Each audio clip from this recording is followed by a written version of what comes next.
네, 반갑습니다 여러분. 저코피표 조현일입니다. 자, 오늘은 케빈 듀란트 이야기를 한번 해볼까 하는데요. 자, 듀란트는 현재 세크라멘토 킹스 그리고 댈러스 매버릭스와 함께 플레잉 토너먼트 진출권을 놓고 치열하게 싸우고 있습니다. 10위뿐만 아니라 9위로 올라가야 플레잉 토너먼트를 본인들의 홈에서 펼칠 수 있기 때문에 듀란트에게는 정말 내일이 없는 듯한 그런 미래가 지금 펼쳐지고 있는데, 듀란트의 그런 바쁜 행보와는 별개로 일단 케빈 듀란트가 다음 시즌에는 더 이상 피닉스 선즈의 유니폼을 입지 않을 것이다 라는 루머가 파다합니다. 자, 우선은 샴즈가 보도를 했습니다. 그죠? 네, 샴즈가 어떤 이야기를 했었냐면 다음 시즌 때 피닉스 선즈는 더 이상 듀란트와 함께하지 않을 것이다. 그리고 피닉스 선즈와 듀란트는 올여름에 딜을 위해서 함께 노력을 기울일 것이다, 이렇게 얘기를 했습니다. 듀란트 정도 되는 급의 선수면 팀이 일방적으로 트레이드하지 않습니다. 만약에 피닉스가 듀란트를 그렇게 생각했다면 이번 트레이드 데드라인 때 듀란트를 골든스테이트 워리어스로 보냈겠죠. 네, 하지만 이 듀란트의 의사를 물어봤었고 결국 듀란트는 시즌 도중에 내가 워리어스나 다른 팀을 가는 건 서로 잃을 게 너무 많다라는 이야기와 함께 결국 피닉스에 남게 됐습니다. 자, 그렇기 때문에 피닉스 선즈가 다음 시즌 때 듀란트와 함께 할 것이라고는 전혀 예상이 되질 않고, 그러다 보니까 여러 행선지가 꼽히고 있습니다. 자, 그 가운데 하나가 바로 오클라호마 시티 썬더인데요. 스티븐 A 스미스도 이야기를 했고, 야 듀란트 너 지금 썬더로 가서 르브론 제임스처럼 스토리 하나 만들고 너도 우승 반지 하나 추가하고 고향으로 돌아가라, 이런 이야기들이 많이 나오고 있습니다. 자, 일단 오클라호마 시티 썬더 강력한 우승 후보죠. 2년 연속 1번 시드. 하지만 득점원의 다양성은 좀 부족한 편입니다. 자, 물론 제이 더비나 혹은 챗 홈그랜 좋은 선수긴 하지만 썬더의 올 시즌을 규정해보면 공격의 팀이라 보긴 어렵죠. 길저스 알렉산더가 있다고 하더라도 수비팀에 가깝고, 그리고 큰 경기로 갈수록 물론 수비수도 다다익선이지만 그런 이 꽉 짜인 세트 플레이에서 억지로 정말 득점을 뽑아낼 수 있는 그런 선수가 무조건 필요합니다. 물론 제이더브는 좋은 선수지만 길저스 알렉산더의 공격에서의 부담을 현재 덜 수 있는 자원이 부족한 건 사실이죠. 자, 그렇기 때문에 만약에 썬더가 지난 시즌처럼 올 시즌에 우승에 실패하거나 아니면 조기에 2라운드 탈락하거나 컨퍼런스 결승이면 오케이, 파이널 진출이면 더더욱 오케이지만 그 전에 탈락한다면 2년 연속 서부 컨퍼런스 1번 시드 치고는 굉장히 실망스러운 성적이 될 수 있죠. 오클라호마 시티 썬더의 미래가 밝은 부분과는 별개로. 자, 그렇다면 외부로 시선을 돌릴 수밖에 없어요. 우리 팀에 좋은 자원이 많고 그 다음에 또 드래프트 픽이 많다고 하더라도 이게 당장 내가 지금 당장 쓸 수 있는 현금화가 되지 않으면 무용지물인 거죠. 어음만 계속 쌓아놓고 있는 거죠. 그렇기 때문에 일단 풍부한 드래프트 픽과 트레이드 자산을 통해서 외부로 시선을 돌릴 가능성이 높다는 겁니다. 자, 그렇게 됐을 때 듀란트도 친정 복귀는 명분이 굉장히 좋죠. 르브론 제임스 스타일의 이야기를 만들어갈 수도 있는 거고, 물론 우승하지 못한다면 그만큼의 비판과 조롱이 뒤따르겠지만 지금 듀란트는 어떤 팀을 가더라도 본인이 굉장히 하드하게 캐리해서 우승할 수 있는 팀은 없습니다. 완전히 모든 조건이 갖춰진 팀에서 방점을 찍는 그런 역할을 듀란트는 여태껏 해왔지, 내가 슈퍼 1옵션이 돼서 더 이상 나이 때문에 하기도 힘들거냐, 그런 스타일과도 거리가 멀죠. 그렇다면 모든 것들이 준비된 오클라호마 시티 썬더야말로 듀란트의 가장 훌륭한 그런 행선지가 되지 않을까 생각을 합니다. 다만 썬더가 우승을 한다면 로컬 팬들이 극도로 싫어하는 듀란트를 굳이 데려올 필요는 없겠죠. 그리고 현재 썬더 선수들과 나이가 맞지 않기도 합니다. 물론 농구에 있어서 나이나 국적이나 무슨 소용이 있겠습니까만은 듀란트가 함께 이렇게 하기에는 썬더의 구성원들이 또 너무 지나치게 젊은 감은 있죠. 자, 그리고 4위는 바로 디트로이트 피스톤스입니다. 자, 디트로이트는 여러 연건들을 보유하고 있죠. 그리고 올해 이후에 모든 1라운드 픽도 가지고 있습니다. 굉장히 지금 설계를 잘 해놓은 셈인데, 이 케빈 듀란트야말로 케이드 커닝햄의 이상적인 파트너인 동시에 플레이오프 경험을 줄 수 있는 최고의 베테랑입니다. 현재 디트로이트는 베테랑이 없진 않아요. 토바이어스 해리스, 데니스 슈로더, 말릭 비즐리, 팀 하더웨이 주니어 이런 선수도 있긴 하지만 우승을 이끌거나 혹은 우승의 맛을 본 선수는 아무도 없습니다. 그렇기 때문에 플레이오프에서 드러날 경험 부족을 듀란트가 어느 정도 채워줄 수 있다는 거죠. 그리고 이번 시즌에 이미 좋은 성과를 내고 있지만 다음 시즌이면 더 높은 곳을 향해서 갈 수 있는 충분한 여력과 미래를 지니고 있습니다. 그런 상황에서 듀란트로 방점을 찍는 거죠. 자, 패키지 구성도 충분히 가능합니다. 토바이어스 해리스와 아이지아 스튜어트, 그리고 유망주 여기에 픽이 있으니까 올해 이후에 모든 1라운드 픽을 보유하고 있기 때문에 모든 걸 다 갖추고 있습니다. 샐러리 덤프, 그 다음에 당장 써먹을 수 있는 베테랑, 그 다음에 유망주, 그리고 픽. 가장 뭐 궁금한 건 역시나 유망주를 할 수가 있는데 론 홀랜드, 제이든 아이비, 어사르 탐슨이 있습니다. 하지만 뭐 어사르 탐슨을 팔진 않겠죠.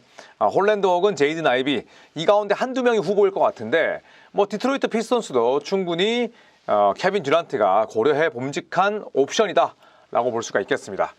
자, 그리고 3위는 뭐 늘 단골 후보죠. 단골 손님인 마이애미 히트입니다. 슈퍼스타 선수 부재에 시달리고 있는 마이애미 입장에서는 항상 딜에 목말라 있어요. 그렇기 때문에 굉장히 많은 루머가 나오고 엄청나게 자주 변죽을 울립니다. 또 펠라리 회장은 항상 스타 파워를 중시하는 인물이었어요.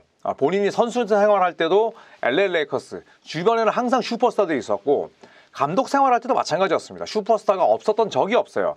슈퍼스타에 대한 갈증이 엄청난 인물인데 듀란트를 영입하게 된다면 타일러 히로 그리고 뱀 아데바요와 함께 강력한 빅3 구성이 가능합니다. 그래서 마이애미가 그런데 줄 게 있나요? 있죠. 일단 샐러리 덤프는 뭐 차고 넘칩니다. 앤드루 위긴스를 샐러리 덤프라 보기는 어렵지만 위긴스가 주요 골자가 돼야 되고요. 또 테리 로지어라는 이제 먹튀로 전락한 선수가 있죠. 여기에 뭐 덩컨 로빈스 넣을 수도 있는 거고 그리고 1라운드 픽 2장을 만약에 쓴다면 듀란트 영입을 충분히 할 수 있다는 거죠.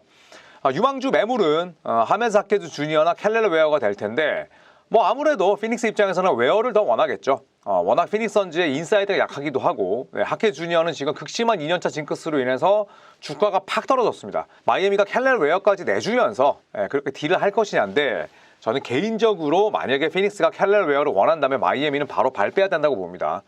듀란트 영입하고자 웨어를 내주는 건 이거는 뭐 소탐 대실이라 볼 수 있죠. 자, 그리고 2위는 휴스턴 로켓츠입니다. 자, 휴스턴 로켓츠는 올 시즌 이미 경쟁력이 높은 팀으로 거듭났죠.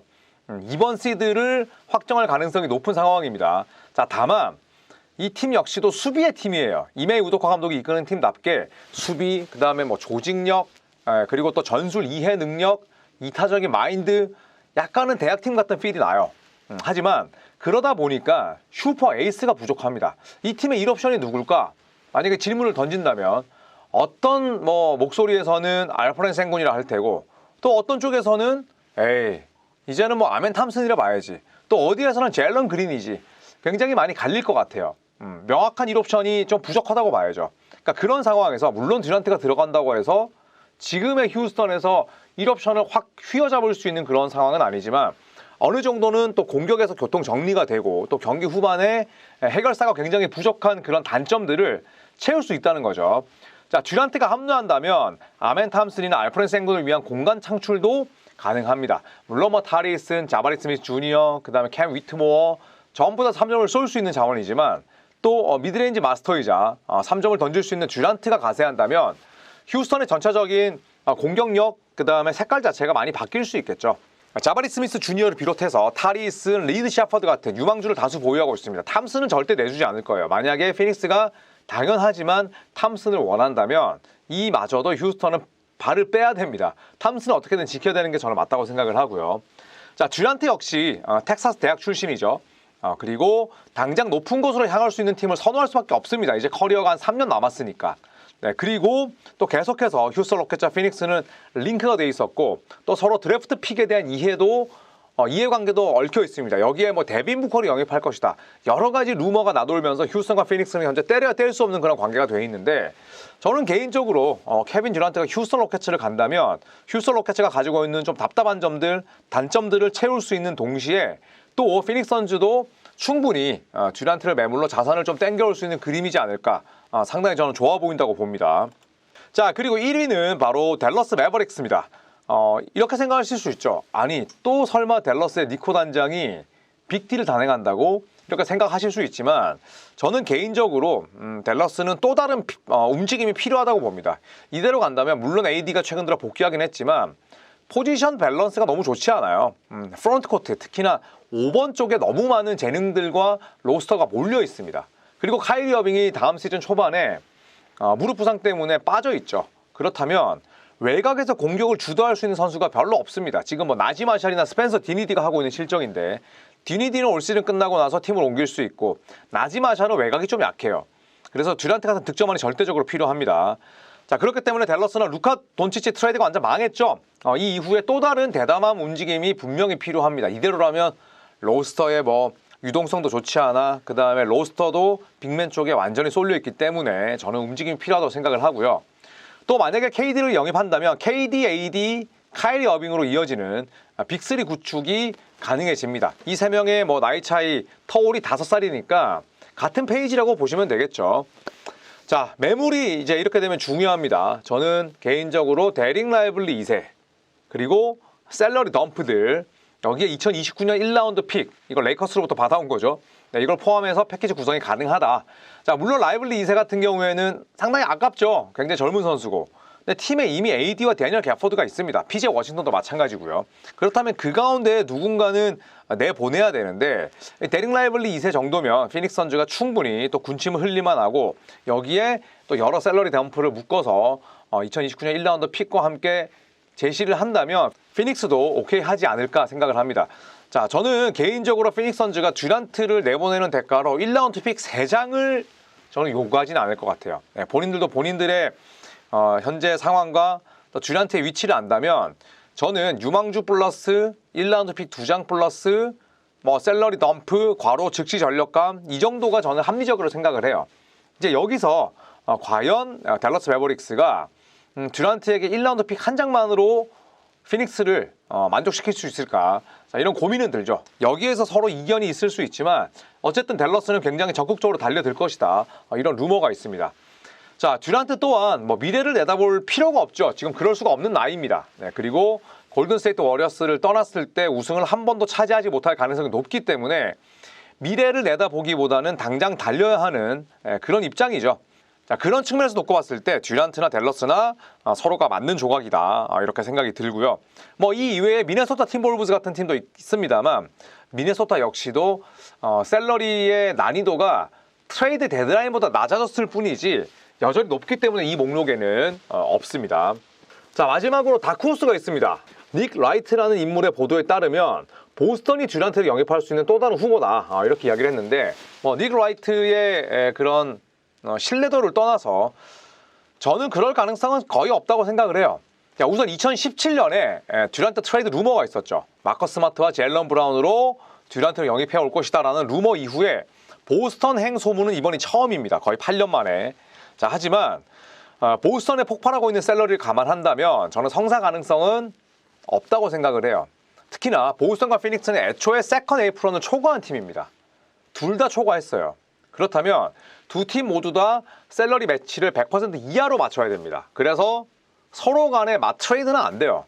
제3의 팀이 필요한데 여러분 딜을 하는 데 있어서 그렇잖아요. A와 B팀이 있는 게 A와 B팀, C팀, D팀이 있는 것보다 훨씬 트레이드 난이도가 낮죠. 반대로 어떤 팀이 끼일수록 트레이드 난이도는 높아질 수밖에 없습니다. 왜냐하면 제3의 팀도 뭐라도 받아먹으려고 유타 재즈처럼 콩고물이라도 받아먹으려고 입을 벌리고 있기 때문에 저는 이 트레이드 가능성은 굉장히 높지 않고 닉 라이트가 찾아보니까 뭐 어떤 연유에서 이런 얘기를 했는지도 안 나오더라고요.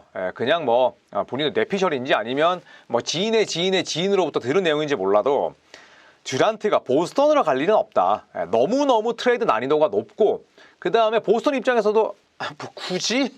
이런 생각이 들 수밖에 없죠. 완벽한 포지션 중복 현상이 일어나기 때문에 제일런 브라운 있죠. 테이텀 있죠. 또 포르징기스의 샘 하우저까지 있기 때문에 저는 듀란트가 보스턴에 저 녹색 유니폼을 입을 가능성은 거의 없다고 생각을 합니다. 자, 이제 뭐 NBA 플레이오프가 곧 시작합니다. 플레이오프 시작하면 플레인 토너먼트, 플레이오프, 그 다음에 컨퍼런스 결승, 그리고 파이널 지나면 드래프트, 그 다음에 FA 시장, 트레이드 시장이 쭉쭉 열리게 되는데 자, 듀란트의 행선지 어디가 될지 벌써부터 궁금합니다. 고맙습니다.